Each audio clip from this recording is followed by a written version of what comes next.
Habitats of body. There can be many perceptions of time within our very own dimension, and these relate to the habitats and life cycles of the various beings. The average human life cycle is approximately 80 years. This is like the blink of an eye when compared to the life cycle of the Sun, which is estimated to be about 10 billion years. Now compare the average human life cycle to that of a mayfly, which is a single day. All of these habitats relate directly to the flow of space the being inhabits. Distortions of body. The physics of love, synchronicity, shows us that we may take postures in all three aspects: mind, body, and spirit. Distortions of mind create distortions of body, and vice versa. Humans constantly collect objects which become attached during their personal quest for success.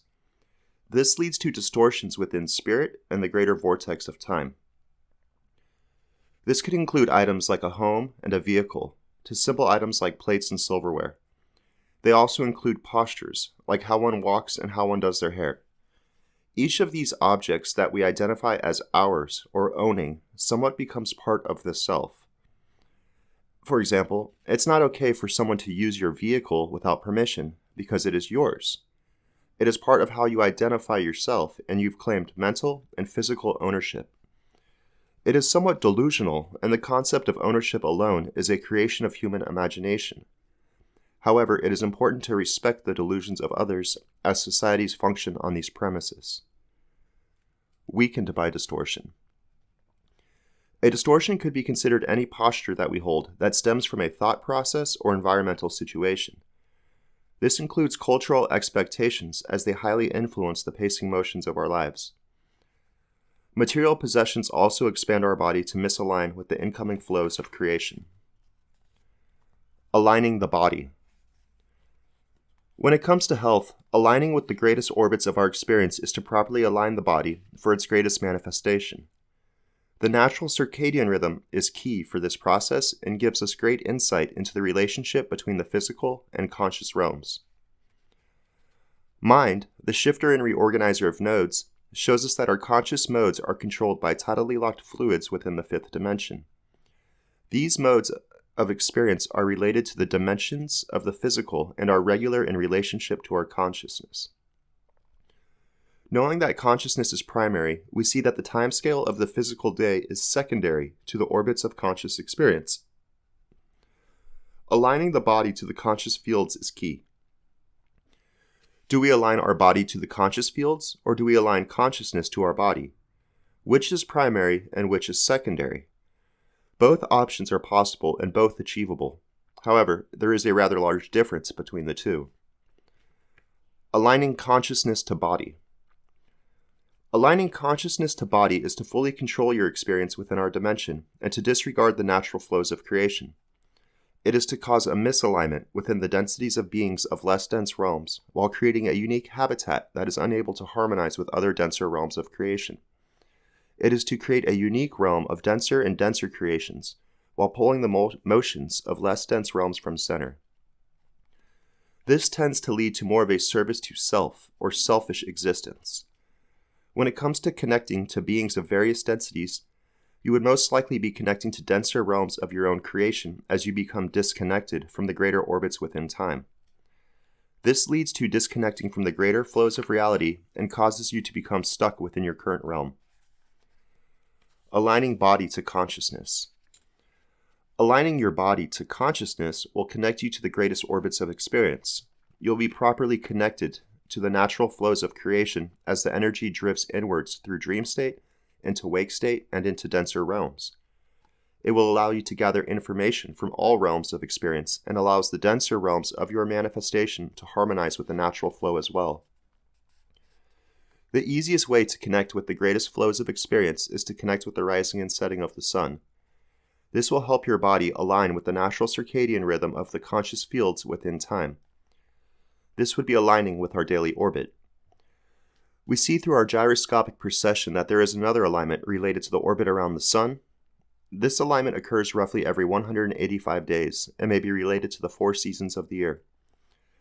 The next alignment of consciousness to body relates to the 2,000-year precessional cycle, which relates to the exiting of the age of Pisces and the coming of the age of Aquarius. There are also inner alignments relating to 1 hour and also 1 second.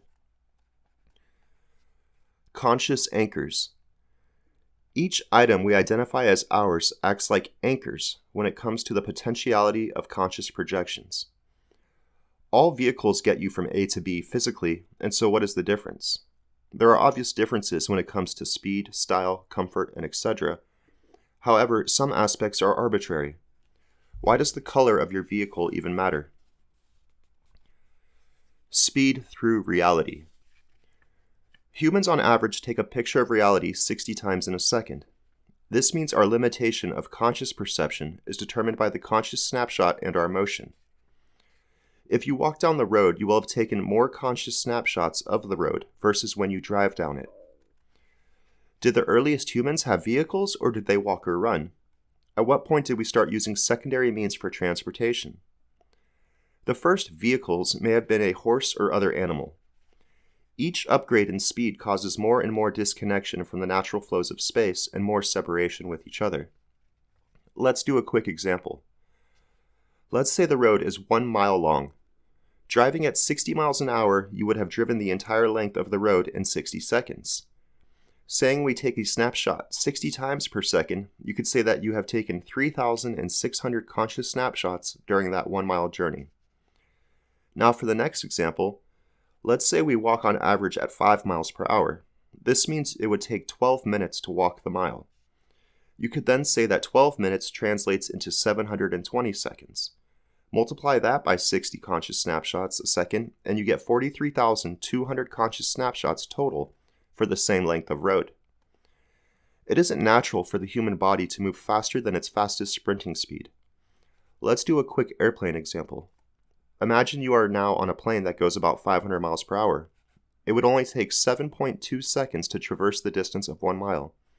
This translates into 432 conscious snapshots for the same distance. At what point do we suffer jet lag? How does that relate to velocity of travel and the circadian rhythm? Modifying with spirit. Your ability to synchronize with the natural incoming energy of creation has everything to do with the natural nodes of manifestation. Aligning with the natural currents and motions is key for influencing less dense and more dense realms. Moving at such high speeds causes a lack in synchronization with the natural drifting of energy as it spirals through and continues inward. The realms of creation must realign themselves in order for you to fully manifest in your new location. Perhaps this is the source of jet lag. It is a disconnection with the natural flow of creation, and it takes time to reconnect properly to the rising and setting of the sun within your new location. The many flows of the Loosh. Each inertial reference frame could be considered its own flow of experience of creation. In order to properly connect with another, you must exist on the same plane to some degree. At an extreme, a person on an airplane cannot properly communicate with someone on another plane if they are flying past each other at 500 miles an hour. It is only through the use of secondary tools that we may do so. We must communicate with a phone or radio in order to connect. Each vessel may be considered its own dimension or flow of space-time, within the greater orbits of time. The same is true for cars driving opposite directions on the highway. It may also be true for two people sprinting past each other. Try to have a conversation with someone that is sprinting past you while you are sprinting in the other direction. It will most likely not work out so great. The many vehicles of body. This is where society is today. How many people actually communicate with others while on the road? How many people have their windows closed, AC turned on, while playing their own music from their radios? Most people, and I would argue 99% of them, are completely oblivious to what is going on in the cars in front, behind, or next to them. Try to visualize the difference in connectivity you would feel if instead of transporting with cars, people would walk. Imagine how many more people you would naturally meet in your day. Imagine the great sense of connectivity you would have. You would catch glimpses of smiles and be able to pass them along. You would have a sense of community, which in turn translates into a sense of confidence. It wouldn't be every car for themselves.